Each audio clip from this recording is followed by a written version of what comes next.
బుల్డోజర్లు ఇంటికి వస్తే అడ్డుకోండి, మీ వెనక నేనుంటాను కూడా కేటీఆర్ మాట్లాడుతున్నారు ఆ బాధితులతో. అదంతా ఊత కథ. అది ఆయన ఏదో ఉపసంహతి మాట్లాడతాడు. ఎవడు పోతాడు? బుల్డోజర్ లేదు, నాకు గిల్డోజర్ లేదు, ఏది లేదు. ప్రక్షాళన తిరుగుతుంది, పేదలకు న్యాయం జరుగుతుంది. తుంగతుర్తి నగరకల్ ఈ మూసి పరివాహక ప్రాంతం ఏతుందో అందరు కూడా న్యాయం జరుగుతుంది. రైతుల మద్దతు ఎలా ఉంది? మీరు రైతుల సపోర్ట్ వీళ్ళంతా రైతులే. లాగు వేసుకున్నారు అంత రైతులే. లాగు వేసుకున్నారు అంత రైతులే. నేను కూడా రైతునే. నా దగ్గర 30 ఎకరాలు నాటు పెట్టినా. నన్నేమంటావు ఇప్పుడు? నన్నేమంటావు? అయినా కనుక వీళ్ళంతా రైతులే. ఈ మూసీ నీళ్ళు శుద్ధి కావాలి. ఆ నీళ్ళు వస్తే మేము తాగటానికి అవసరం ఉంటాయి, నీటిపారుదల రంగానికి అవసరం ఉంటాయి, తాగే నీరు కూడా అవసరం ఉంటాయి. అది అవసరం ఉంటే దాన్ని ప్రక్షాళన చేస్తే మంచిగా ఉంటుంది అనేది. దాని మీద 100 చెక్ డ్యాములు ఉన్నాయి, 1000 లక్షలాది ఎకరాలు పారుతూ ఉన్నాయి. అది మురికి నీరుతో ఉంది. హైదరాబాద్ చినుకు పడితే చక్కగా మా సోలిపేట చెర్లకు వస్తాయి.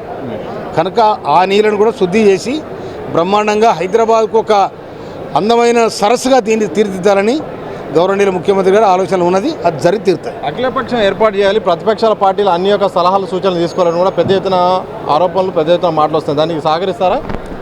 కేసీఆర్ 9 సంవత్సరాలు 6 నెలలు రాజ్యంలో ఏడా ముఖ్యమంత్రిగా ఎన్నిసార్లు ప్రతిపక్షాలను పిలిచింది చెప్పు? ఎన్నిసార్లు పిలిచిన ప్రతిపక్షాలను? పాపం మా బడి విక్రమార్క ఉండే ఆయన అసెంబ్లీ కూడా మాట్లాడిచ్చిండా? ప్రతిపక్షాల మాట వీళ్ళకి ఎందుకు వస్తుంది? ప్రతిపక్షాలు ధర్నా చెప్పుకును ఎత్తేసిన దుర్మార్గమైన ఫాసిస్ట్ పాలన మీది, అవునా?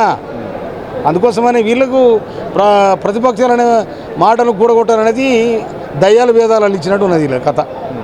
గాలకెందుకు ఆ పని? సర్కారు చేస్తుంది అట్లా.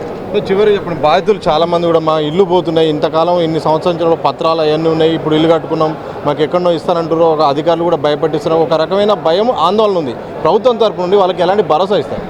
2000 సంవత్సరంలో మూసి అనేది కొట్టుకుపోయినాడు ఆనాడు చంద్రబాబు నాయుడు ముఖ్యమంత్రి. నందనవరం కాలం కట్టిస్తానని చెప్పి కట్టించింది బ్రహ్మాండంగా. వాళ్ళు ఇవాళ వాడు బిల్డింగ్లను ఇంటున్నారు. ఖచ్చితంగా రేవంత్ రెడ్డి గారు వాళ్ళకు పునర్నివాసం కల్పిస్తాడు బ్రహ్మాండంగా. అది ఎలాంటి జరగదు.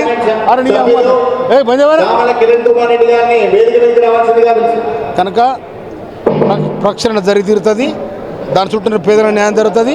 కింద నీళ్లు వాడుకుంటున్న రైతులకు కూడా న్యాయం జరుగుతుంది. Thank you. పేదలకు న్యాయం చేస్తాం, అలాగే ప్రక్షాళన కూడా చేస్తాం. తప్పకుండా ఒక ప్రక్షాళన చేసి కూడా ఈ యొక్క పర్యావరణాన్ని కూడా కాపాడతామని కూడా తుంగతుర్తి ఎమ్మెల్యే మందుల సామ్యాలు స్పష్టం చేసిన సందర్భం చూడవచ్చు. కెమెరా పర్సన్ మసూద్తో సతీష్ చాటి, హైదరాబాద్.